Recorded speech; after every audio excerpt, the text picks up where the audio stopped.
Estamos de volta no programa Políticas, aqui pela TV Nova Nordeste, conversando hoje sobre política e conversando também com o cientista político e PhD ligado à Universidade Federal de Pernambuco, Marcos Guedes de Oliveira. Ele é o autor de uma tese transformada depois em livro chamado Comunismo e Stalinismo no Brasil.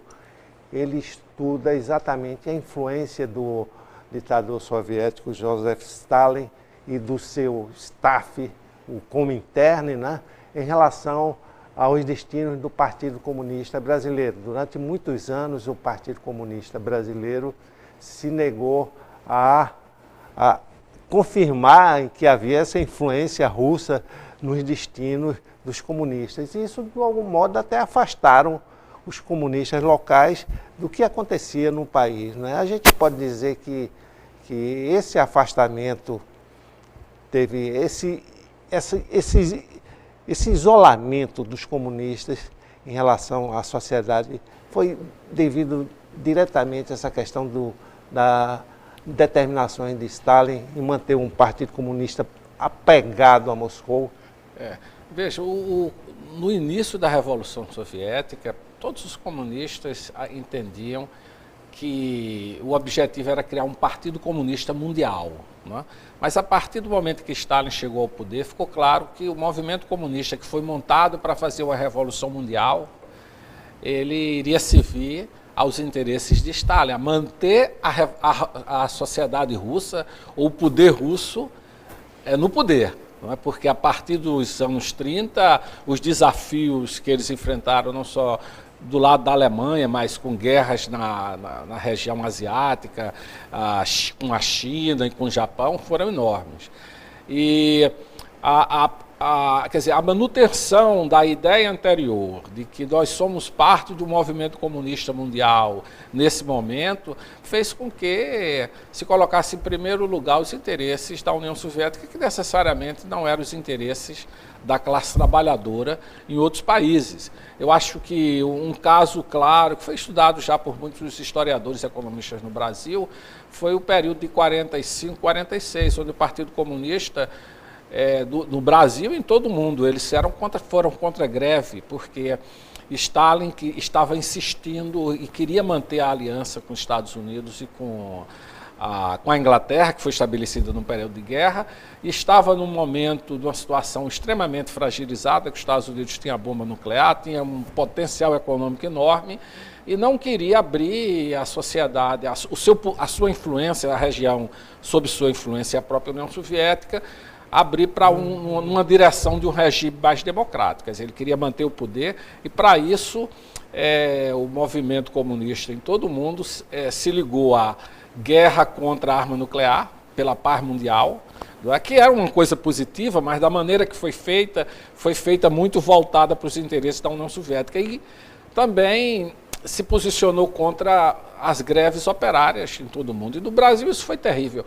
Como é que um partido que pretende representar os trabalhadores, no momento que os trabalhadores fizeram greve, eles criticaram os trabalhadores e se opuseram. Quer dizer, fatos como esses foram o que afastou a população e o eleitorado e as bases do Partido Comunista. Nesse momento e em outros momentos na história, isso eu coloco aí no livro. No final da ditadura militar, no final dos anos 70, surge o Partido dos Trabalhadores, em que os comunistas, de algum modo, querem tomar o poder desse Partido dos Trabalhadores, se achando como o único representante dos trabalhadores. E aí começa uma mudança até na orientação da esquerda. Passa de uma orientação puramente soviética para uma orientação a partir dos preceitos de Antônio Gramsci, onde a tomada do poder pela cultura,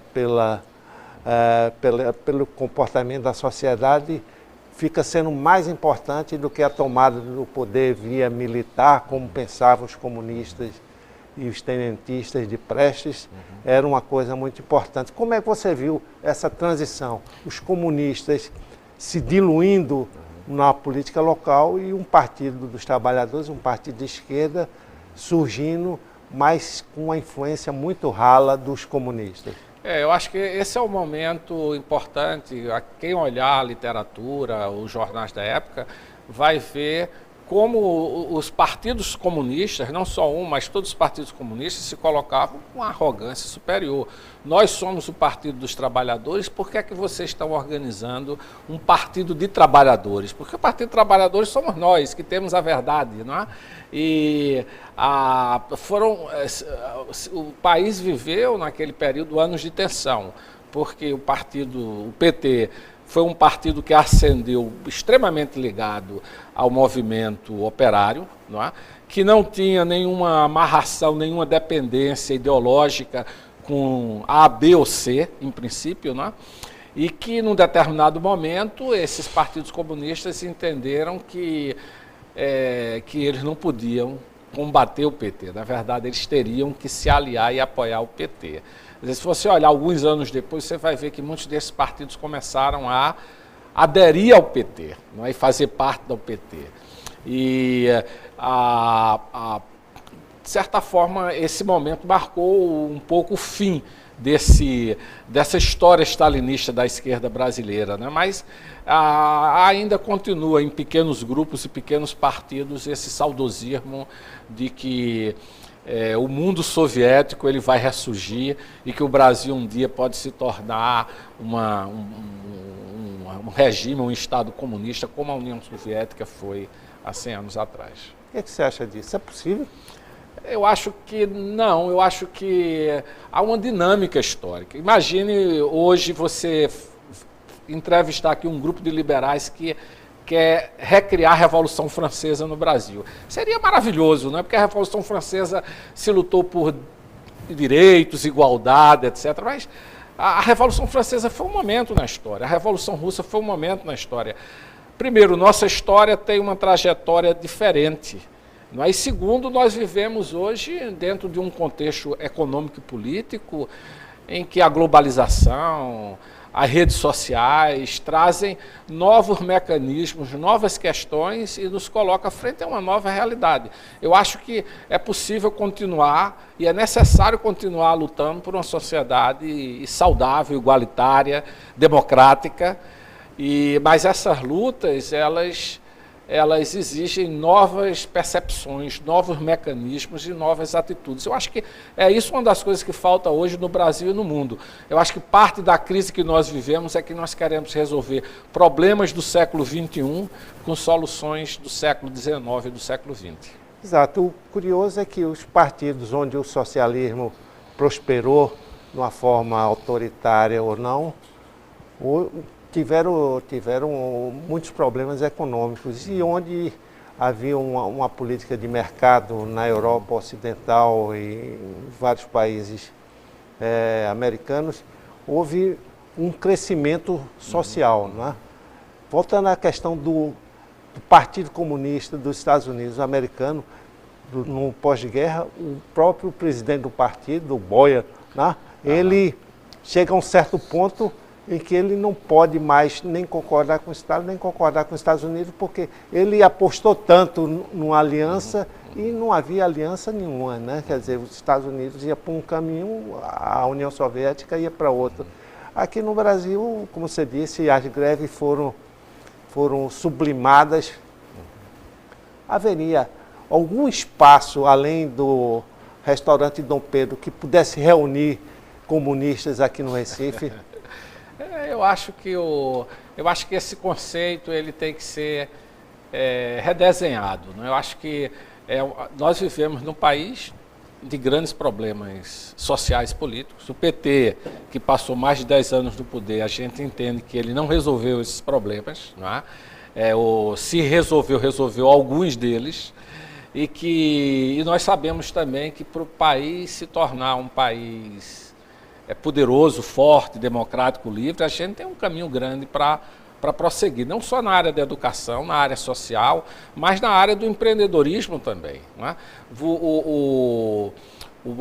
Os modelos de mercado, de sociedade de mercado, que nós estamos para adotar ou iremos adotar, eles precisam ser discutidos e ser adaptados também à nossa realidade. Eu acho que quando eu critico também o comunismo por ter tentado nos impor modelos, eu acho que a economia capitalista e o modelo liberal de uma maneira geral, ele tem várias variáveis. Eu acho que o tem Brasil... imperfeições. Claro, a vida é imperfeita, não é? O ser humano é imperfeito.